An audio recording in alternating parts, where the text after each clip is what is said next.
Good afternoon, everyone. My name is Brett Provenzano, Superintendent of Fairport Central School District. Welcome to our second staff meeting here on Fairport Forward 2022. There'll be more opportunities to share information about Fairport Forward 2022 with staff and community members as we continue to move through the next several weeks with the anticipated vote date for Fairport Forward 2022 in December 13th, 2022.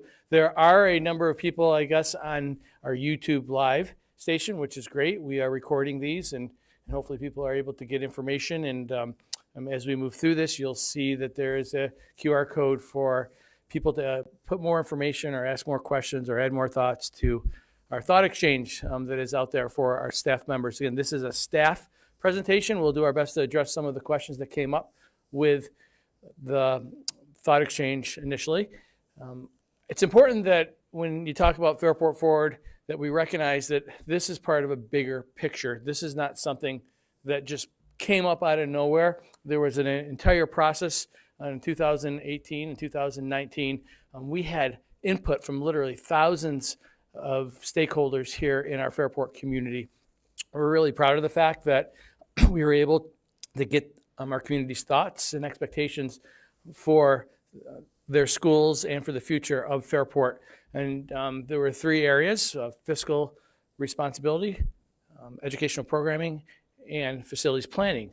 Again, people had the opportunity to share their thoughts, and we went through an entire process where we shared information with our staff and our community related to long-term facilities planning. And that's something I also need to be able to say is our Board of Education for the past several years has had the expectation that we have a facilities plan that met the needs of our students, our expansive programming, and our expectations of our community. Fairport Forward in 2018 helped set the pace for that long-term plan. And on March 28th, 2019, the Board of Education made a resolution to merge Minerva DeLand and Fairport High School. So this has been in the works for many years, and the project that we went to our community on in 2019 was a multi-phase capital improvement project to stage and get ready for this very moment right here. And I know that you'll look around our school district and you'll see all sorts of different capital improvement projects occurring, from cafeterias here at the high school to revamped science classrooms at here and at Martha Brown. We're looking at doing safety and security entrances throughout the entire district. And the list goes on, and we appreciate the support for that project. Again, the purpose of Fairport Forward 2022 is to stage Fairport High School for merging of Minerva DeLand and Fairport High School. And we're really proud of the work that we have been doing and look forward to continuing this and sharing what's occurring not only today but into the future with this potential capital improvement project. The community, again, has expectations for its school. We want to remain beyond, meet the expectations, go beyond the expectations of our school community. Our community does not want our schools to just be serviceable. They want our schools to be warm and welcoming environments where learning is promoted through the environment. And if you talk to students, they will tell you that. If you talk to students at Fairport High School today, if you go in the cafeteria, they're excited about their learning spaces, the opportunity to have flexible spaces, the opportunity to help design the spaces. They're excited about their new science classrooms where, again, state-of-the-art technology, flexible environments, being able to interact with each other in constructive and meaningful ways. Our students will tell you that, and that speaks to this slide where we are beyond serviceable. We are making learning excited. This is what our community said. This is what our students are saying today. Our community said that it's important to upgrade. It's important that we have curb appeal. It's important that we attract our students and families and that show that there's great value in our schools. And having warm, welcoming, flexible, and engaging environments will help facilitate that expectation or meeting that expectation. We really are a proud community. We want our programming to occur here in our Fairport schools. We don't want to redirect our resources. We want to make sure that there is enough resources or that our environment is able to support all the programming that we offer here in Fairport. And of course, again, the improved reputation, having buildings that we're proud. I know many people travel throughout the county, and we really want to make sure that people remember Fairport and see Fairport as a facilities, a place that values facilities, a place that has programming and facilities to support programming. Our community continually speaks to the importance of our schools. Our schools hold high value to our community, to our students. Many memories are made. Just come here on our pep rally that we've had for the past several years. There's a community spirit that is second to none. And again, the expectations have been for us to have programming, and not only programming, facilities that support our programming, facilities that are flexible, facilities that allow us to meet the wide range of learning needs and the changing programs that are occurring. Mr. Stevens is going to talk a little bit about our Fairport Forward timeline.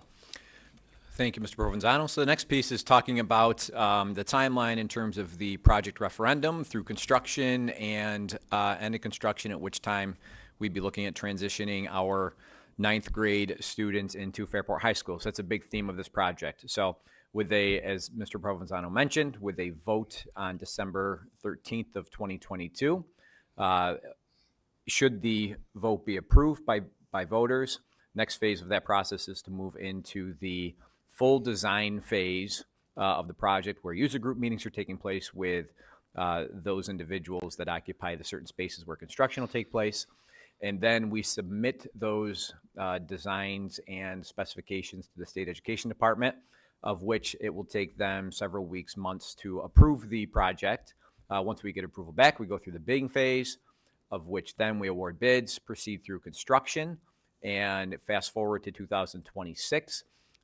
Which would be end of construction, and we would start the 26-27 school year to merge 9th grade students into Fairport High School.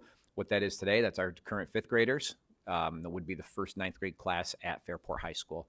Following that, part of our long range plan and our process for building consolidation would be an opportunity then to merge Balmer Place into both Minerva DeLand and Martha Brown, following the time in which we vacate Minerva DeLand, with vacating students out of Minerva DeLand into Fairport High School. So that's the timeline for the 2022 Fairport Forward capital improvement project. And in the next couple slides, we'll talk a little bit about the themes and then take a look at the scope as a whole. Yeah, I just want to reiterate, Minerva DeLand is still a viable building for our district. We will need Minerva DeLand. You go to Minerva DeLand at any point in time over the next several weeks, you'll see teams, you'll see community, you'll see students' performances using the indoors and outdoors, using our swimming facility. So it's still a resource that we need. And we also have administrators who are at Balmer Place. I think Mr. Stevens mentioned that we do plan on transitioning those administrators and their staff into Minerva DeLand. And part of Martha Brown as well, which we'll talk about in a little bit. But we still need our facilities in trying to maximize their use while we are meeting the goal of consolidating and being efficient as a whole with our entire square feet and building usage. There are 3 major themes with Fairport Forward. Again, worth repeating. The first is merging 9th grade with Fairport High School. That was settled in 2019, where the board made a resolution making that a district priority. Consolidating district buildings is another priority of this project. Mr. Stevens mentioned, and I briefly mentioned that the sale of Balmer Place and merging that office space with Minerva DeLand and Martha Brown, using some unused classroom space at Martha Brown for office space to absorb our administrative offices while we begin the consolidating of buildings. The first building will be Balmer Place, but again, setting the stage in this project for that to occur, making good on our commitment to facilities planning. And of course, one thing we continually hear over and over is that we need to upgrade our facilities. We need to make sure that they're functional, that they're flexible, that they're responsive to all the range of things that occur in the school day here. The last thought exchange, many staff members talked about, hey, what about the elementary buildings? And I saw that as a really positive because people care about their facilities and they know those people who our users who actually engage with students in our facilities know that facilities are important everywhere. And we couldn't agree more, and we look forward to talking about later on how we've addressed and how we will continue to address in future phases the needs of not just the Fairport High School as we stage for the Minerva Deland students to come over, but for our other buildings here who have functioning needs as well.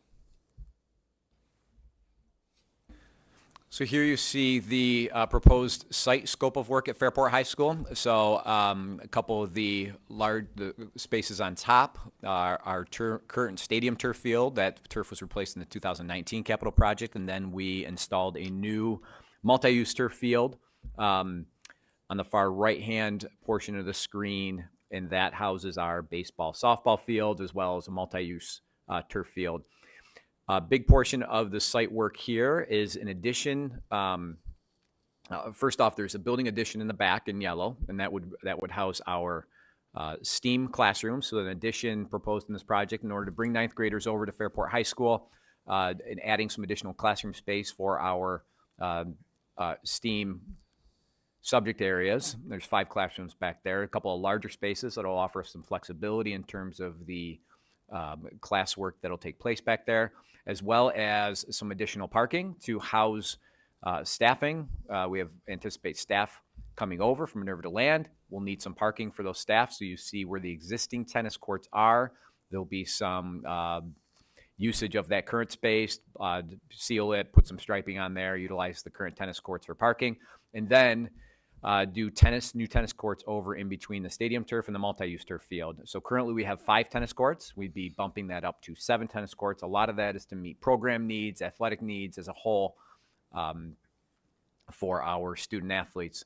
And then another big piece is installing a new 8-lane track and shifting that over from the north side, shifting that south a little bit, and then having a new grass infield there over that. And again, that'll let us as a district host more events that we currently are not able to host today with the lanes that we have on the track. So that's a big portion of the site work. So like, again, a lot of this we've talked about in the past, part of our long range plan as a district to continue to upgrade and enhance the facilities there for our students in the future.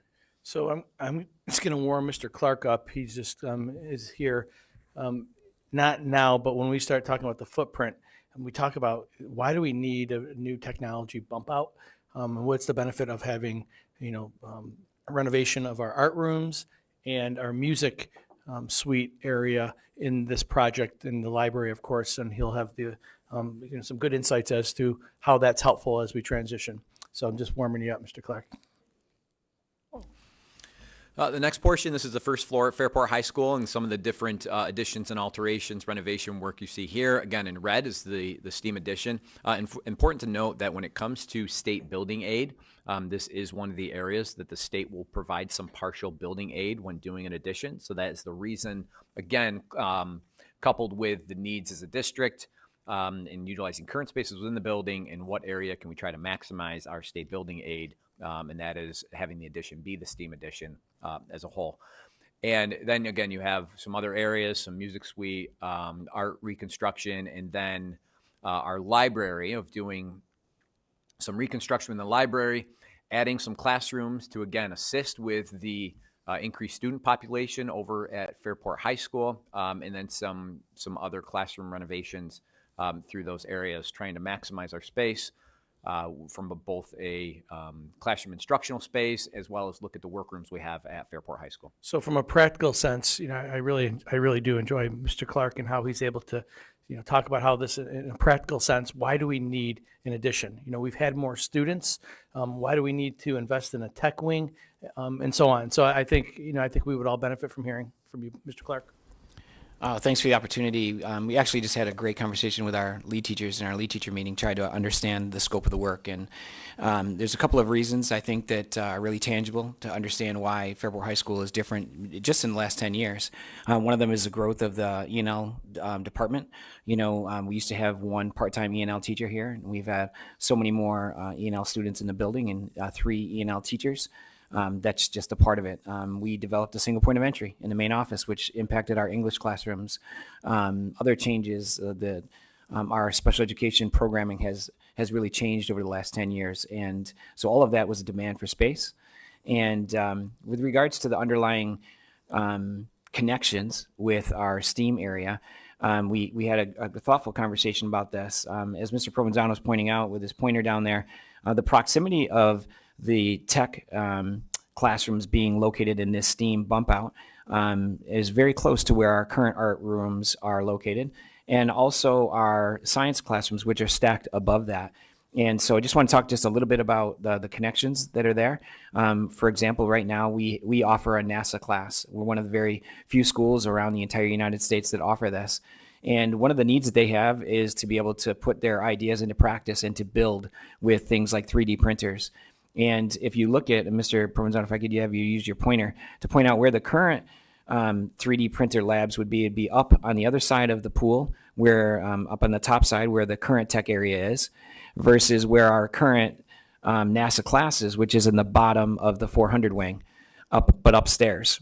And so it's not conducive for the interdisciplinary approach of that class, which, is really, very useful for our NASA kids to come down into that makerspace area to put their ideas into action, to build those things that eventually and have tangibly been on the space shuttle, right? So that's one example. Another example, currently, our architecture classes and our digital media classes are using the same technology. They use Cintiq tablets, which are industry standard tablets, and help them, again, put their ideas into action, whether it be designing structures in architecture or digital media in Photoshop or something like that.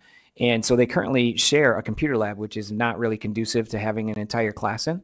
Having the art classes be able to access that space in the STEAM area is directly across from them in a courtyard. And we see the curricular connections of sharing that space and that technology and really making the most of that stuff. It's also utilizing classrooms. Like right now, you can only use certain classrooms if there's a 9-period day 3 or 4 times out of the day because of the space limitations. Absolutely. And again, with regards to the technology that exists in our current auto shop, wood shop classes, the feasibility of those rooms, we're talking about 60-year-old classrooms that are trying to incorporate new electronic robotics equipment, things like that, CNC routers, 3D printers, and they don't fit in the spaces that we have. They're antiquated and they're not designed for it. So to bring in new technology for our kids, we need modern spaces and flexible spaces. And in the spirit of, we appreciate our staff feedback, and I know that you've had conversations. I know that you worked closely with our science department as we get to the design phase. If we're fortunate enough to get to a design phase after December, if and when, and hopefully the project is approved, that's when you'll really meet with staff regarding workrooms, regarding their workspaces and tailoring them to their needs. I know the last meeting there was some good concern, for good reason, questions about, hey, where do we go? Yeah, we just spent some time talking about this again as a subgroup in our lead teacher meeting, but really having them understand the entire design process is focused on teacher input and the user group meetings. And so all of the feedback is relevant feedback. And we talked about the cultural importance of having a place to work and having a workspace, and talking about the value judgments that are associated with how do we do what's best for our kids and give them these opportunities and still give teachers a place where they can hang their hat and collaborate with a peer, grade papers, plan for classes, et cetera. And so that very much will be part of the process moving forward. Thank you. This slide just shows some of the light reconstruction taking place on the second floor, some mechanical work taking place here as well. Some of that space coincides with space downstairs within the building. Anything you want to add to that? Is this, Mr. Clark, again? just something to consider that, one of the things that you see in the top where you see the areas that are shaded, and we just talked again about this with our lead teachers, is that it's important for us to provide related space for related services for OT, speech, et cetera, for our special education students. And then also the additional support staff that administratively and for our school counselors, so to manage that ninth grade class. And so that's a part of the work that goes on upstairs as well. Good point. Thank you for mentioning that. So this next slide is showing the cost estimate at Fairport High School, and we'll see on a few slides later after some images the work taking place at the other buildings. But again, the biggest theme and biggest portion of this project is related to Fairport High School in order to bring ninth grade over into the high school building. Construction work, about a little over $35 million at the high school, and you can see that broken down between the addition, renovations, and all the site work taking place as a whole here. We'll see on a summary slide, we have incidental budget, construction contingency budget that's built in because this work actually doesn't take place for a few years. So we have a lot of those pieces that are built into every single capital project, but the construction piece is a little over $35 million. There is, you can see kind of the second note there at the bottom. There is other work that comes up on our building condition survey. As we go through project planning, we're always looking at all of the work across the district and trying to prioritize based on available building aid, our time in which that aid is there and rolls off what they call a 5-year rolling clock. We're only able to do so much construction work at a building until that aid frees back up. So all of that's part of our project planning, as well as looking at balancing the tax impact and our debt service as a whole. So all that goes into our project planning and why the dollars are allocated and prioritized as a whole. Here are some examples of our current facilities, again, where students interact. We talk about a library that's inviting and engaging, that needs upgrades. We see more opportunities to make that a space because it's the hub of the building. And I know Mr. Clark's had some preliminary conversations regarding our library and how we use the space. Absolutely. I think that when you see the totality of the work that's being done at Fairport High School now and in the future, we're addressing all of those large group spaces where our kids come together. And, as you described, the hub of the building, our library, the reality is our library is used differently now. And it provides an opportunity for us to reimagine it, to make it a literacy-rich space, but also facilitate some other needs. And to have teachers have input, for example, in the storage that you're showing right there of our music, in one of our music suites, to define what that storage looks like so that it's more effective. That is not effective use of storage right there. That's how our teachers make do. And so what we've seen in our science classrooms is when teachers have that ability to define what the storage looks like, they can do it more efficiently and in less space, and that's an opportunity that we have. And I want to stress, I have the pure pleasure to talk to our students. They're excited about these spaces. I mean, literally, their eyes light up, and they talk about the excitement of coming to school just so they could be a part of the environment, just so they can engage, interact with it. And it's surprising. I was really pleased to see that, and I knew they would be excited and they would appreciate it. But the level of engagement really has increased significantly. And here's another example of the music room. Again, these spaces are used every single day, throughout the day. We see this space differently working with our staff and our students. We've had students also talk to us already about how they would like to see that space, from music sound rooms to instrumental rooms, using space more in a functional way, in a way that's inviting, rather than the tired facilities that were built and served its purpose beginning in 1970, but here we are in 2022. Mr. Clark, can you speak to the auto shop that you see there? Yeah, certainly. I think that we recognize the importance of auto in our technology program, et cetera. But our shop is over 60 years old and is extremely tight. You'll notice the low ceiling. The profile there makes it very difficult for us to make use of that space outside of actual auto classes. And so what we're looking to do in this project is to have a more flexible space that can be used for example, our robotics program to come into that space. In the proposed addition.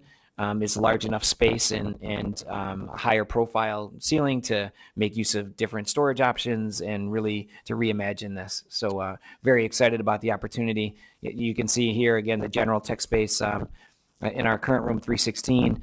A very, very small makerspace area combined with what's next to not that picture, but what's to the adjacent to that is a computer lab room, which is extremely small and doesn't serve its purpose. So I think that we're excited about the opportunity to, again, combine those two spaces. And being able to use those at maximum and like To use them 9 periods a day, absolutely. And that's a limitation that we have. And so, our challenge in trying to bring the ninth graders up and make that a reality is that value judgment of having them access more programming, but making sure that they fit as well. And we need to make sure that our classrooms are used, all periods of the day. Again, just more examples of, how our staff, our amazing staff, is using their space to provide high-quality programming in really limited environments.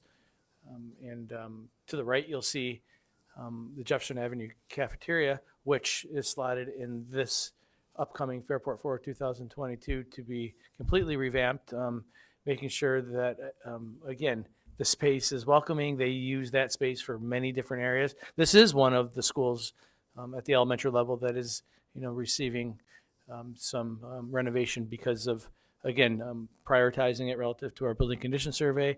We realized that all of our schools could use some extra work and renovation, but we have to start with what we feel is the greatest need. So this slide here shows a summary of our elementary buildings. Major themes in this project, really infrastructure, our accessible toilet rooms, energy efficiency, digital controls. Toilet rooms at each one of the buildings, you'll see, as Mr. Provenzano mentioned on the previous slide, Jefferson Ave cafeteria kitchen's been identified in our building condition survey in needs of improvements, some additional upgrades in there regarding building code improvements. And then a big theme you'll see is a lot of mechanical upgrades that have, again, continued to show up as areas in need of improvement to upgrade ventilation, HVAC work throughout the building. So that's, again, what you'll see at Brooks Hill. And then jumping to the next slide, you'll see this also at Martha Brown, where a good portion of the funds were allocated. Again, a good portion of that $6 million is related to our mechanical upgrades at that building. Then some light reconstruction of some office spaces to assist with the transition of administrative staff at Balmer Place over into Martha Brown in terms of, allocating staff to both Martha Brown and Minerva DeLand. So again, those are the major themes, a lot of building condition survey related upgrades. It is no secret that, again, a majority of the work is at the high school for the reasons that we mentioned about the merger, being able to support and bring students over and being able to have them experience our programming in its fullest. We also recognize that our other buildings need work and upkeep in making sure that we can continue to meet the needs of our elementary students and our families, because they're in our buildings now. Even though our fifth graders will benefit from this in the future, and so will other students, if we were to take our entire building condition survey and put forth a project, we're looking at a $200 million project easily. Right? And there's levels of fiscal responsibility here that we are accountable to. We would love to do it all at once. I know our board would love to do it all at once, but when you start talking about what's reasonable, what's responsible, how can you do it in a way just like you would do at your own home, to manage your debt, to make sure that you're able to meet the needs of the whole organization, this is how we prioritized it. Yep, and then that ties right into the overall project budget. So a little over $47.5 million of construction budget, and then the contingencies and incidentals. There's design work, there's construction management work that takes place throughout the construction process. So overall, $62.25 million for the overall project budget and the referendum. Like Mr. Provenzano mentioned, when planning project budgets, we're looking at long-term and phasing. So if you remember when we did the 2019 project, our first stage of that was to get submitted to the State Education Department all of the renovation work taking place at Fairport High School.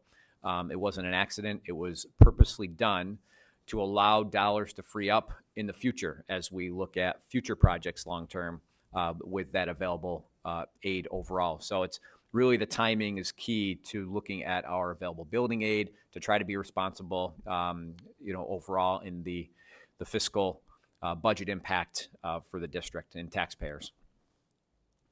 So here's the summary in terms of what it looks like after utilizing capital reserve dollars. Now, one of our goals long-term has been to continue to save dollars, apply them to the capital reserve, and then give that money back to taxpayers in the form of capital improvement projects. So that offsets and reduces the total borrowing that would take place long-term for the project and reduces that down to just over $43 million, which helps interest expense in the total debt service coming to just over $55 million. And then we get state building aid back on the project. So over the course of 15 years, renovation work, which is where this would be classified, even though there is a small addition in the project, this project would be aided over a 15-year period, of which we would get that $39.8 million evenly over the 15 years. And then after the aid, the component share would be a little over $15.5 million, or about $1 million per year on the tax levy. What's that mean? It means about $59 a year on a $200,000 home, or an increase in the levy of 1.26% over the course of those 15 years. It hits in the first year, and then that $59 per $200,000 home would be on for the course of 15 years, at which time debt would drop off down the road. A couple of assumptions in the overall project.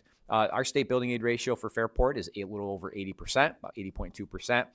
In this project, as we talk about, there's work that is aided and work that may exceed our cost allowances. So about 70% of this project is aided as a whole. That goes into our factor. We've got that factored into the overall cost out, which is why we allocate $19.2 million of our capital reserve funds to offset this borrowing and project. You can see it says pending audit financial completion. We are just about there. We've got draft financials.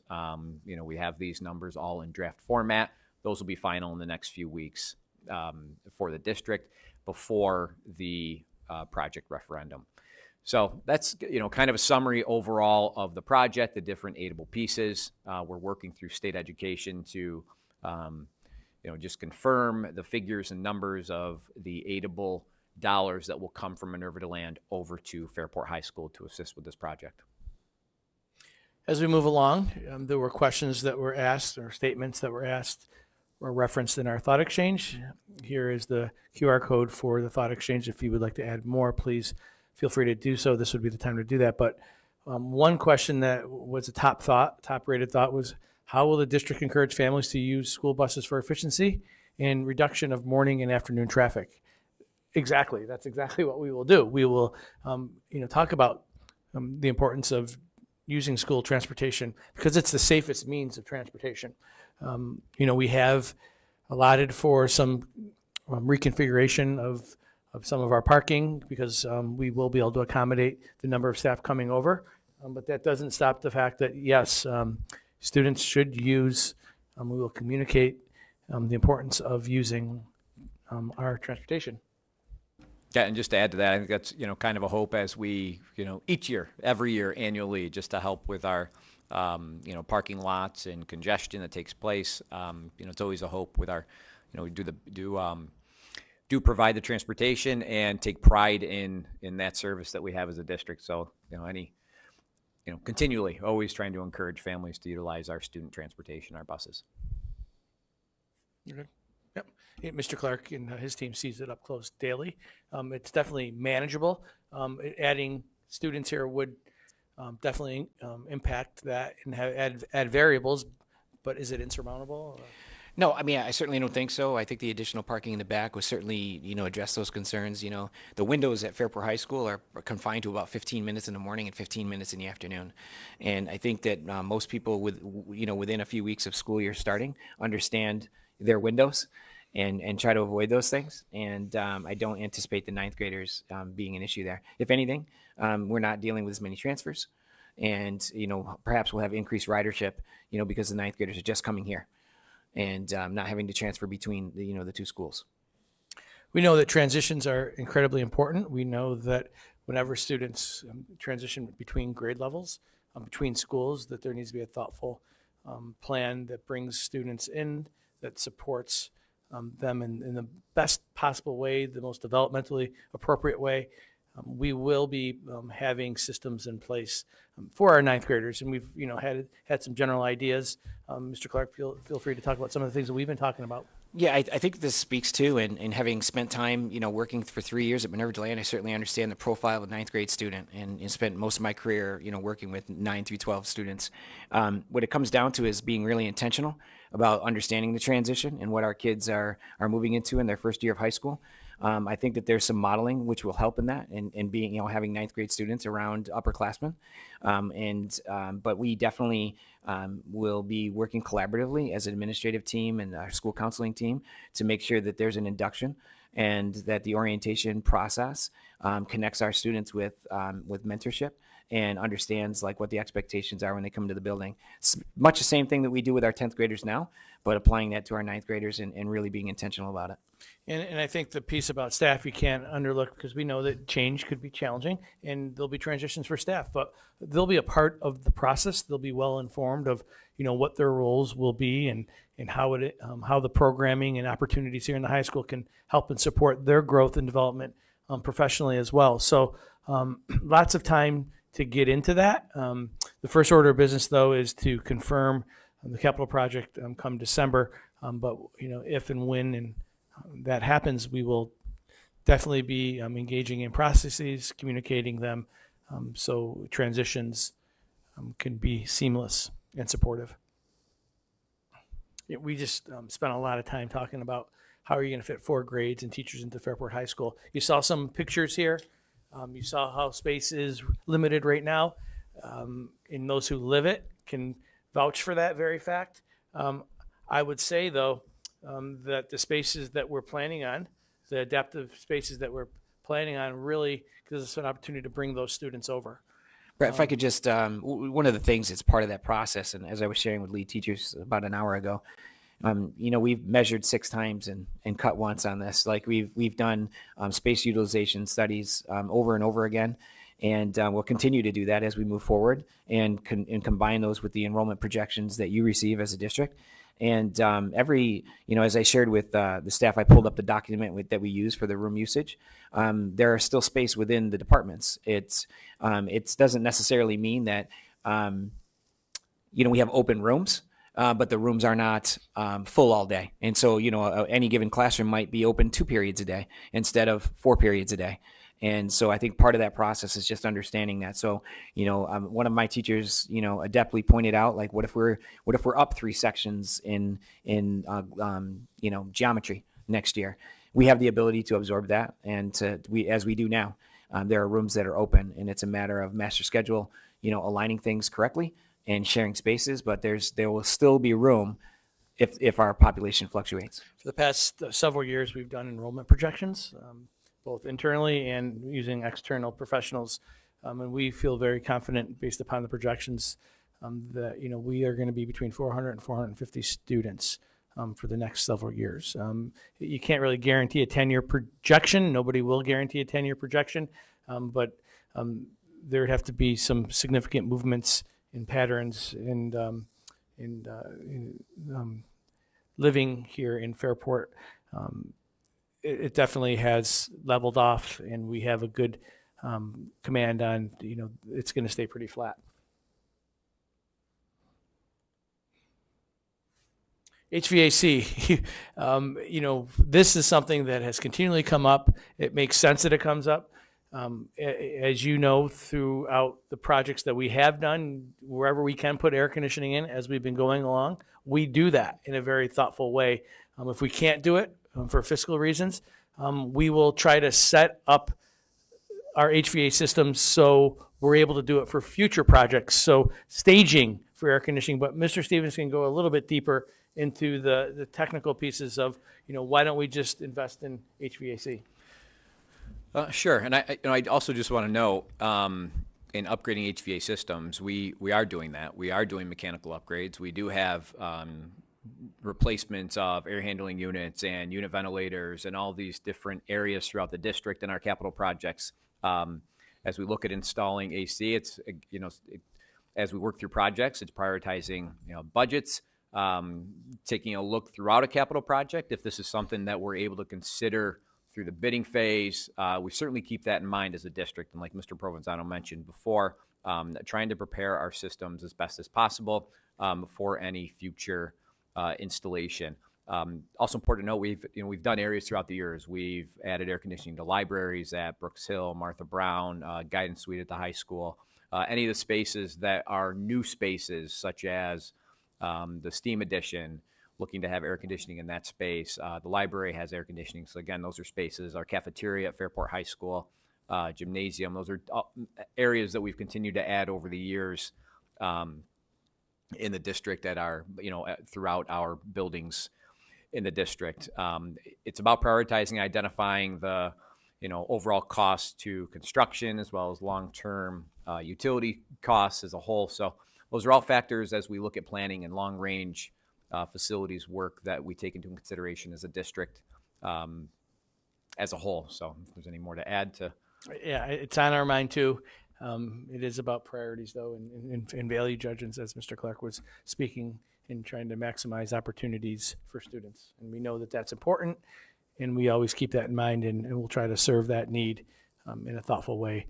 But it is not formally a part of Fairport for 2022 in the areas that are being renovated. Yep, correct. The existing spaces of renovation where air conditioning does not exist today is not part of this project, and that comes down to project budget, managing taxpayer impact. All pieces that we try to be thoughtful of through our project planning as we narrow down scope as a whole and try to identify areas that of improvements that we believe can serve multiple facets of our programming and operations. But it's worth mentioning as we go through the bidding process, if biddings come in favorably, meaning that they're not as high as we anticipate, then we could project to prioritize items like HVAC.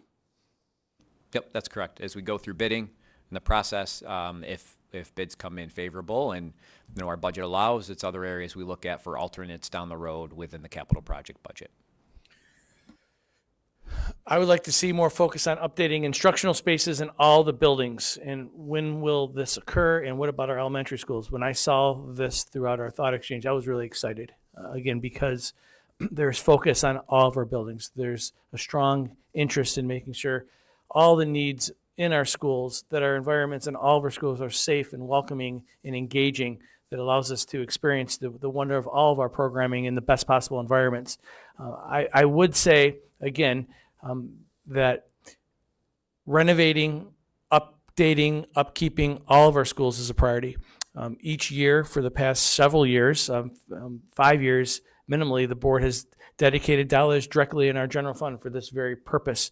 We will be extremely intentional in communicating with our building principals on their building needs from a updating, upkeep perspective. And if we're able to do it within our general fund, like we've committed to over the past several years, we will continue to do that and make sure that we meet their expectations.